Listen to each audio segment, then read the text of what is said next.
कहानी की शुरुआत होती है जब मूवी का मेन कैरेक्टर दिखाया जाता है। उसकी बेटी का बर्थडे होता है तो सियोंग की माँ उसे कुछ पैसे देती है ताकि वह अपनी बेटी को डिनर पर ले जा सके, लेकिन सियोंग को और पैसे चाहिए थे, इसीलिए वह अपनी माँ का एटीएम कार्ड चुरा लेता है। उसके बाद वह अपनी माँ के सारे पैसे निकाल लेता है।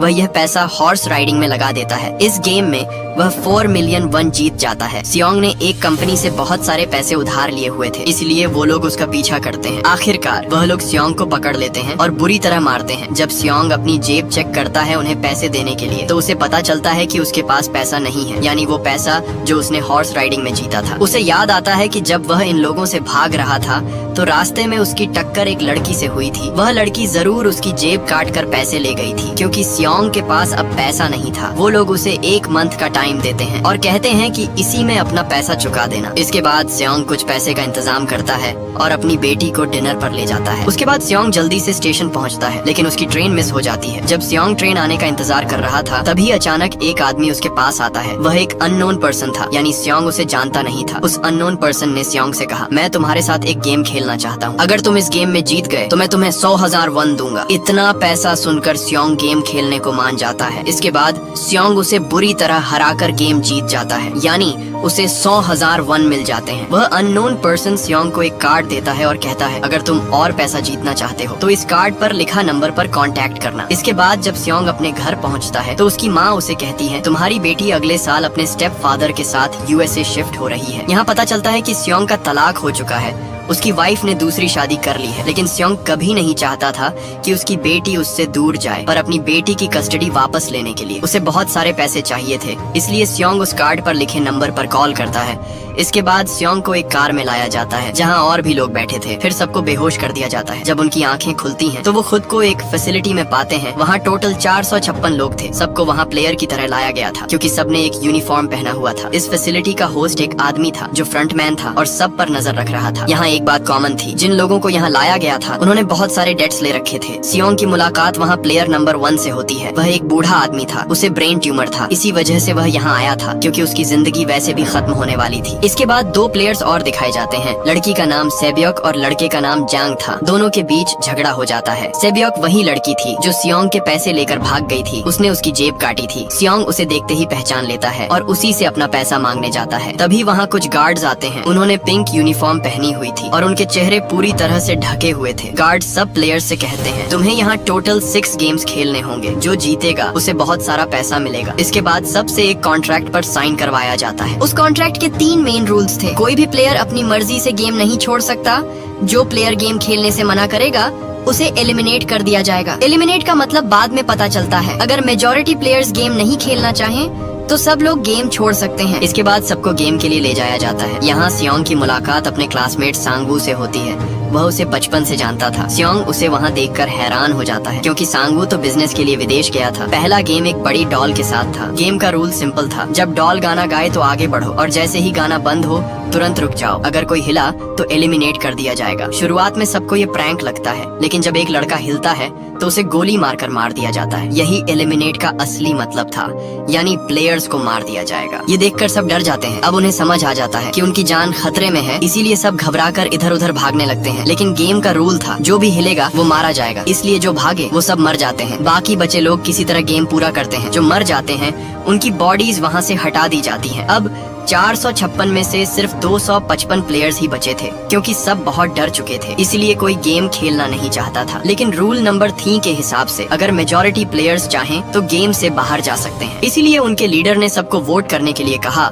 लेकिन वोट से पहले उन्हें प्राइज मनी दिखाया गया, यानी विनर को यही मिलेगा। और अगर कोई गेम छोड़ता है तो ये सारा पैसा डेड प्लेयर्स के फैमिलीज को मिलेगा। और ये प्राइज मनी 45 बिलियन वन थी। इसके बाद वोटिंग हुई। मेजॉरिटी प्लेयर्स ने गेम नहीं खेलने का फैसला किया, इसलिए गेम यहीं रोक दिया गया। लेकिन अगर फ्यूचर में चाहें तो दोबारा इस गेम को ज्वाइन कर सकते हैं। इसके बाद सबको उनके घर छोड़ दिया जाता है। अगले दिन सियोंग पुलिस स्टेशन जाता है और वहाँ जाकर पुलिस को सब कुछ बताता है, लेकिन पुलिस उसकी बातों पर विश्वास नहीं करते, उल्टा उसे पागल समझने लगते हैं। फिर सियोंग उन्हें वही कार्ड दिखाता है, लेकिन हैरानी की बात ये थी कि उस पर लिखा नंबर गलत था। इसके बाद जब सियोंग घर पहुँचता है तो उसकी माँ वहाँ नहीं होती। दूसरी तरफ सियोंग का क्लासमेट संगवू अपनी माँ को छुप कर देख रहा होता है। और फिर सियोंग भी वहाँ आ जाता है। यहाँ संगवू सियोंग को उदास होकर बताता है, मेरे ऊपर 6 बिलियन का लोन है। मैंने क्लाइंट्स के पैसे स्टॉक मार्जिन में इन्वेस्ट कर दिए थे, लेकिन दुर्भाग्य से सारा पैसा डूब गया। तभी सियोंग को हॉस्पिटल से कॉल आता है। सियोंग की माँ की टांग चोटिल हो जाती है, लेकिन डायबिटीज का इलाज न होने की वजह से उनकी चोट और बढ़ जाती है। डॉक्टर सियोंग से कहता है, हम उनका इलाज कर सकते हैं, लेकिन इसके लिए उनकी टांग काटनी होगी। इस ऑपरेशन का खर्चा बहुत ज्यादा था और सियोंग के पास इतने पैसे थे ही नहीं। उसने अपनी माँ का इंश्योरेंस मनी भी खो दिया था। तो सियोंग अपनी वाइफ के पास पैसे मांगने जाता है, लेकिन उसकी वाइफ पैसे देने से मना कर देती है। फिर उसकी वाइफ अपने हस्बैंड को बताती है कि सियोंग पैसे मांगने आया था। तभी उसका हस्बैंड सियोंग को पैसे देने आता है, लेकिन साथ ही ये भी कहता है, मेरे परिवार से दूर रहना। लेकिन सियोंग गुस्से में उसे मारने लगता है। तभी उसकी बेटी भी वहाँ आ जाती है। फिर सियोंग का दोस्त अपने बॉस से पैसे मांगने जाता है, लेकिन उसका बॉस उसे पैसे देने से मना कर देता है। इसलिए दोनों में झगड़ा हो जाता है। झगड़े के दौरान बॉस का हाथ मशीन में फंस जाता है और सियोंग का दोस्त मौका देखकर पैसे लेकर भाग जाता है। फिर वह सियोंग का दोस्त अपनी वाइफ से कहता है, पहली फ्लाइट से यहाँ से निकल जाओ। इसके बाद सेबियोक एक एजेंट से मिलती है, क्योंकि उसे अपनी माँ को नॉर्थ एरिया से साउथ एरिया लाना था। सेबियोक वही लड़की थी जिसने सियोंग की जेब काटी थी, लेकिन अपनी माँ को लाने के लिए उसे बहुत सारे पैसे चाहिए थे। सेबियोक का एक छोटा भाई भी था, उससे उसने वादा किया था कि वह जरूर माँ को लेकर आएगी। इसके बाद एक एजेंट दिखाया जाता है।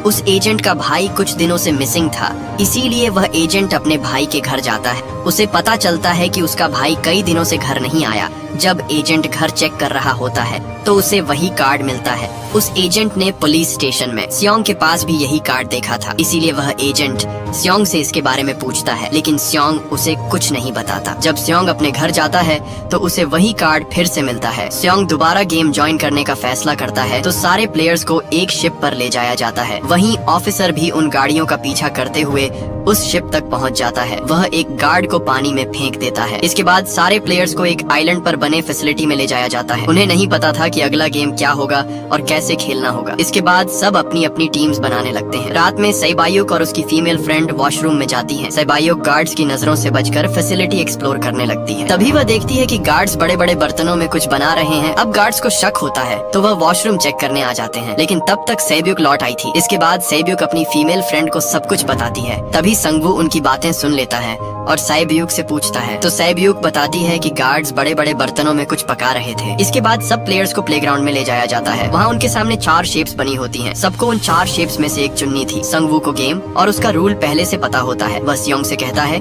कि सबको अलग अलग शेप्स चुननी चाहिए। इसके बाद सबको एक छोटा बर्तन दिया जाता है जिसमें शेप्स बनी होती हैं। गेम ये था कि उन शेप्स को बिना डैमेज किए निकालना होगा। अगर शेप टूट गई तो उन्हें एलिमिनेट कर दिया जाएगा, यानी उन्हें मार दिया जाएगा। सांगवू आसानी से अपनी शेप निकाल लेता है, लेकिन सियोंग इतना डर जाता है कि उसकी हालत खराब होने लगती है। फिर भी वह किसी तरह ये गेम जीत जाता है। इसके बाद सबको वापस कमरे में ले जाया जाता है। 187 प्लेयर्स में से अब सिर्फ 108 प्लेयर्स ही बचे थे। इसके बाद सबको खाना खाने दिया जाता है, लेकिन खाना खाने के दौरान जांग की एक लड़के से लड़ाई हो जाती है। जांग उसे इतना मारता है कि वह वहीं मर जाता है। यहाँ दिखाया जाता है कि प्लेयर्स में एक डॉक्टर भी है जो गार्ड्स के साथ मिलकर मरे हुए लोगों के ऑर्गन्स निकालता है और उन्हें चाइनीज लोगों को बेचता है। इसलिए जब भी डेड बॉडीज ले जाई जाती हैं, तो उन्हें गायब कर दिया जाता है, क्योंकि ये सब एक प्लान के हिसाब से चल रहा था और ये सब काम फ्रंटमैन से छिपाकर हो रहा था। इसीलिए उन्होंने कंट्रोल रूम में अपना आदमी बैठाया था जो सारी वीडियो फुटेज डिलीट करता रहता था और गार्ड्स डॉक्टर को पहले से गेम के बारे में बता देते थे ताकि वह बच सके। यही गार्ड उस डॉक्टर को बताता है, आज हमने प्लेयर्स को जानबूझकर खाना दिया था ताकि वो आपस में लड़े। इससे वीक प्लेयर्स अपने आप एलिमिनेट हो जाएंगे। इसी दौरान गार्ड डॉक्टर को उसके अगले गेम के बारे में भी बता देता है। 30 मिनट बाद वहाँ की लाइट्स बंद होने वाली थी। अब सियोंग को पता था कि जांग की टीम कुछ गलत जरूर करेगी, तो वह अपनी टीम से कहता है कि आराम से रहना। वहीं डॉक्टर जांग की टीम में ज्वाइन हो जाता है और डॉक्टर जांग को अगले गेम के बारे में बता देता है। इसके बाद लाइट्स बंद हो जाती हैं और जांग अपनी टीम के साथ मिलकर दूसरों को मारना शुरू कर देता है। जांग एक लड़की को मार देता है और सेब्यूक को भी मारने जाता है, लेकिन तभी संगवू उसे बचा लेता है। इसके बाद गार्ड्स वहां आकर सबको रोक देते हैं। अब सिर्फ 80 लोग ही बचे थे। इसके बाद उन्हें तीसरे गेम के लिए ले जाया जाता है। यहाँ उनसे 10 प्लेयर्स की टीम बनाने के लिए कहा जाता है। सब अपनी अपनी टीम बना लेते हैं। क्योंकि जांग को पहले से अगले गेम का पता था, तो वह सेब्यूक की फीमेल फ्रेंड को अपनी टीम में नहीं रखता, वह सिर्फ मर्दों को ही चुनता है। इसी तरह सांगवू भी अपनी टीम बनाता है। क्योंकि उनकी टीम को एक प्लेयर की कमी थी, तो सेब्यूक की फीमेल फ्रेंड उनकी टीम में ज्वाइन हो जाती है। असल में ये गेम था टग ऑफ वॉर। यानी रस्साकशी, जिसमें एक टीम को दूसरी टीम को गिराना था। गेम शुरू होता है। दोस्तों, अगर आपको ये कहानी इंटरेस्टिंग लग रही है तो वीडियो को लाइक जरूर करें, और अगर आप चैनल पर नए हैं तो सब्सक्राइब करके हमारे साथ जुड़ जाएं, ताकि जब अगला हिस्सा आए तो सबसे पहले आप तक पहुंचे। जांग की टीम आसानी से जीत जाती है। इसके बाद सांगवू की टीम की बारी आती है। प्लेयर नंबर 1 यानी वो बूढ़ा आदमी कहता है, मैंने अपनी जिंदगी में कई टग ऑफ वॉर खेले हैं। वह उन्हें गाइड करता है कि कैसे जीतना है। तो किसी तरह वे लोग भी ये गेम जीत जाते हैं। फिर दिखाया जाता है कि 30 मिनट बाद लाइट्स फिर से बंद होने वाली है। इस पर सांगवू सबको कहता है कि रेडी रहना। तो वे प्लान बनाते हैं कि एक एक करके सबका पीछा करेंगे। जैंग की टीम में एक से ज्यादा चालाक प्लेयर थे, तो जैंग को डर लगने लगता है कि कहीं उसकी टीम उसे ही रास्ते से न हटा दे। दूसरी तरफ डॉक्टर और गार्ड्स डेड बॉडीज के ऑर्गन्स निकाल रहे थे। गार्ड नंबर 28 और 29 को ये ऑर्गन्स पहुंचाने थे। तभी वह लोग एक डेड बॉडी की बात करने लगते हैं, जिसके पास सिर्फ एक किडनी थी और उसे वह ज़ॉम्बी कह रहे थे। गार्ड नंबर 29 जो ऑर्गन्स पहुंचाने वाला था, असल में वही ऑफिसर था जो गार्ड बनकर अंदर आया था। ये सब सुनकर उसे शक होता है कि शायद वे लोग उसके भाई की बात कर रहे हैं, क्योंकि उसके भाई की भी सिर्फ एक किडनी थी। इसके बाद 28 और 29 यानी वो ऑफिसर ऑर्गन्स पहुंचाने निकलते हैं। रास्ते में ऑफिसर देखता है कि टनल में बॉम्ब लगा है। तभी नंबर 28 उससे कहता है, जब हम यहाँ से बाहर निकलेंगे तो ये जगह ब्लास्ट कर दी जाएगी। अब ऑफिसर उससे और इन्फॉर्मेशन लेने की कोशिश करता है, लेकिन नंबर 28 को उस पर शक हो जाता है।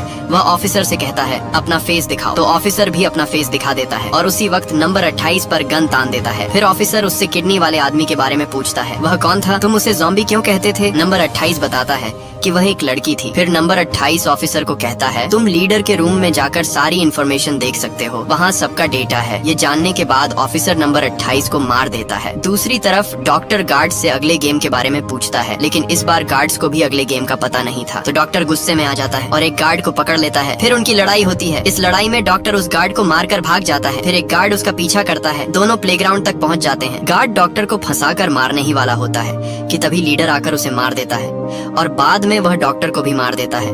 उसी समय उन्हें नंबर 28 की डेड बॉडी भी मिलती है, जिससे उन्हें पता चलता है कि फैसिलिटी में कोई आउटसाइडर घुस आया है। वहीं ऑफिसर लीडर के रूम तक पहुंच जाता है। फिर एक रूम में जाकर रिकॉर्ड्स चेक करने लगता है। जब ऑफिसर रिकॉर्ड्स देख रहा होता है तो उसे विनर्स की एक लिस्ट मिलती है, जिसमें उसके भाई का नाम भी था, यानी वह भी कभी विनर रह चुका था। इसके बाद सारे प्लेयर्स को चौथे गेम के लिए ले जाया जाता है, जहां सबको अपने अपने पार्टनर चुनने के लिए कहा जाता है और सब प्लेयर्स ऐसा ही करते हैं। सई बायुक की फीमेल फ्रेंड भी अपना पार्टनर ढूंढने की कोशिश करती है, लेकिन कोई भी उसके साथ पार्टनर नहीं बनता। इसके बाद सबको 10 मार्बल्स दिए जाते हैं। असल में गेम ये था कि एक प्लेयर को अपने पार्टनर से सारे मार्बल्स लेने थे, वह भी बिना जबरदस्ती, और जिसके पास मार्बल्स नहीं बचेंगे उसे मार दिया जाएगा। फिर सांगवू और सियोंग का दोस्त ऑड एंड इवन वाला गेम खेलते हैं, जिसमें अंदाजा लगाना होता है कि दूसरे के हाथ में कितने मार्बल्स हैं। अब सियोंग का दोस्त सांगवू के सारे मार्बल्स जीत लेता है।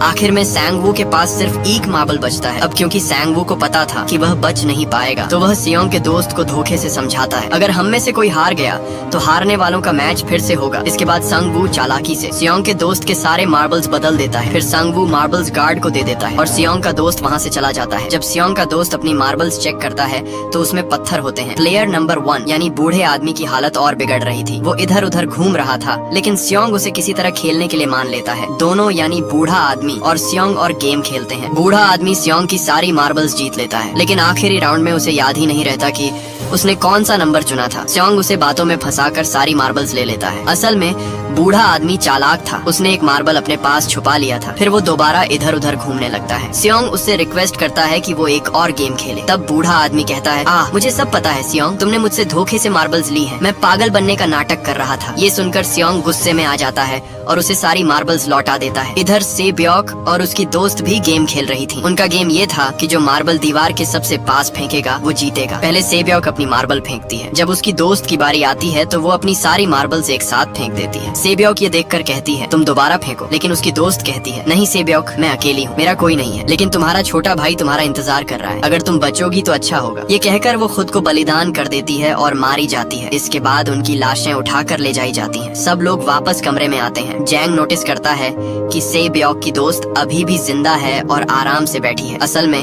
वो जैंग की भी दोस्त थी, लेकिन उनके बीच झगड़ा था, इसलिए जैंग की दोस्त उसे परेशान करने लगती है। उधर फ्रंटमैन को एक डेड बॉडी से ऑफिसर का आईडी कार्ड मिलता है। उसे पता चलता है कि वीआईपीज पहुंच चुके हैं, तो वो जाकर वीआईपीज को उनके खास कमरे तक ले जाता है। फिर फ्रंटमैन अपने किसी खास आदमी को वीआईपीज के आने की खबर देता है। यही आदमी असली मास्टरमाइंड है, लेकिन ये कौन हैं ये बाद में पता चलेगा। अगले दिन सबको 5th गेम के लिए ले जाया जाता है। वहाँ 1 से 16 तक नंबर रखे होते हैं। हर खिलाड़ी को एक नंबर लेना होता है। सियोंग कंफ्यूज हो जाता है कि कौन सा नंबर ले। अगर वो पहला नंबर लेगा तो उसे आगे जाकर मरना पड़ सकता है। अगर आखिरी नंबर लेगा तो शायद समय ही खत्म हो जाए। फिर एक आदमी आकर कहता है, मैं पहला नंबर लेना चाहता हूँ क्योंकि जिंदगी में कभी मुझे पहला मौका नहीं मिला। फिर सबको गेम रूम में ले जाया जाता है। इस गेम का रूल ये था कि उन्हें कांच के बने पुल को पार करके दूसरी तरफ जाना होगा। वहाँ 2 तरह के ग्लास थे, एक नॉर्मल ग्लास और दूसरा टेम्पर्ड ग्लास। नॉर्मल ग्लास पर पैर रखते ही वो टूट जाता था और खिलाड़ी नीचे गिरकर मर जाता था। गेम शुरू होता है और खिलाड़ी एक एक करके मरने लगते हैं। फिर जैंग सबसे आगे आ जाता है लेकिन आगे बढ़ता नहीं, सब फंस जाते हैं। उसकी दोस्त जिससे उसका झगड़ा था सामने आती है और कहती है, तुमने मुझे धोखा दिया था, याद है? मैंने कहा था जिस दिन धोखा दोगे उसी दिन तुम्हें मार दूंगी। ये कहकर वो जांग को पकड़कर उसके साथ नीचे कूद जाती है। दोनों मर जाते हैं। वहाँ एक आदमी था जो पहले कांच की फैक्ट्री में काम करता था। उसे असली और नकली कांच पहचानना आता था, लेकिन जैसे ही फ्रंटमैन को इसकी खबर लगती है वो लाइट बंद कर देता है ताकि वो आदमी पहचान ना पाए। आखिर में एक कदम बचता है और टाइम बहुत कम होता है। तब जांग उस आदमी को धक्का देकर गिरा देता है। आखिरकार सियोंग, सांगवू और सेब्योक पुल पार कर लेते हैं, लेकिन कांच टूटने से वो सब जख्मी हो जाते हैं। खासकर सेब्योक को बहुत चोट लगती है। उधर वो ऑफिसर जिसने एक सर्वेंट को मारकर उसकी जगह ली थी VIPs के बीच चला जाता है। एक VIP को उस पर शक होता है। वो उससे कहता है, अपना मास्क उतारो। ऑफिसर कहता है, ठीक है, लेकिन मास्क मैं अंदर जाकर ही उतारूंगा। और वो उस VIP के साथ अंदर चला जाता है। अंदर जाकर ऑफिसर उस VIP को बेहोश कर देता है। फ्रंटमैन को इसकी खबर लग जाती है। वो ऑफिसर का पीछा करता है और उसे देख लेता है। ऑफिसर वहाँ से भागकर आइलैंड पर आ जाता है। फ्रंटमैन भी उसका पीछा करते हुए वहाँ पहुँचता है। ऑफिसर अपने सीनियर्स को कॉल करने की कोशिश करता है लेकिन कॉल कट जाती है। वो सबूत भेजने की कोशिश करता है मगर नेटवर्क नहीं मिलता। फ्रंटमैन उसे पकड़ लेता है और कहता है कि हमारे साथ चलो, लेकिन ऑफिसर उस पर गोली चला देता है। फ्रंटमैन अपना मास्क उतार देता है। ऑफिसर देखता है कि वो उसका अपना भाई है। फिर फ्रंटमैन यानी उसका भाई उस पर गोली चलाता है। ऑफिसर पानी में गिर जाता है। इधर VIPs में से एक घायल हो चुका था, उसका खून बह रहा था। अब बचे हुए खिलाड़ियों को डिनर के लिए बुलाया जाता है। उनकी टेबल पर नाइफ भी रख दिया जाता है, मतलब रात में उनमें से कोई न कोई एक दूसरे को जरूर मारेगा। सियोंग नोटिस करता है कि साइब्योक की हालत बहुत खराब है। वो उससे कहता है, चिंता मत करो, हम संगवू को हराएंगे, फिर बाहर जाकर पैसे को आधा आधा बांट लेंगे। साइब्योक कहती है, मेरा एक छोटा भाई है, मैंने उसे ऑर्फनेज में छोड़ा है। अगर तुम में से कोई जिंदा निकला तो मेरी फैमिली का ख्याल रखना। उसकी हालत और बिगड़ जाती है, उसे डॉक्टर की जरूरत थी। सियोंग मदद लेने बाहर जाता है, लेकिन जब तक वो लौटता है संगवू सेब्योक को मार चुका होता है। अगले दिन उन्हें गेम नंबर 6 के लिए ले जाया जाता है। ये आखिरी गेम था। इसके रूल बहुत सिंपल थे, किल और डाई। इस गेम का नाम था स्क्विड गेम। गेम शुरू होता है और सियोंग और सांगवू के बीच जबरदस्त लड़ाई होती है। आखिर में सांगवू की हालत खराब होने लगती है। सियोंग कहता है, मैं ये गेम रोकना चाहता हूँ। वो सांगवू से कहता है कि चलो दोनों बाहर चलते हैं, लेकिन सांगवू खुद को मार लेता है। इस तरह सियोंग गेम जीत जाता है। फ्रंटमैन सियोंग से कहता है, तुमने अच्छा खेला, लेकिन मुझे ये उम्मीद नहीं थी। फिर सियोंग को उसके घर छोड़ दिया जाता है। उसे एक ATM कार्ड भी दिया जाता है। जब सियोंग उसे चेक करता है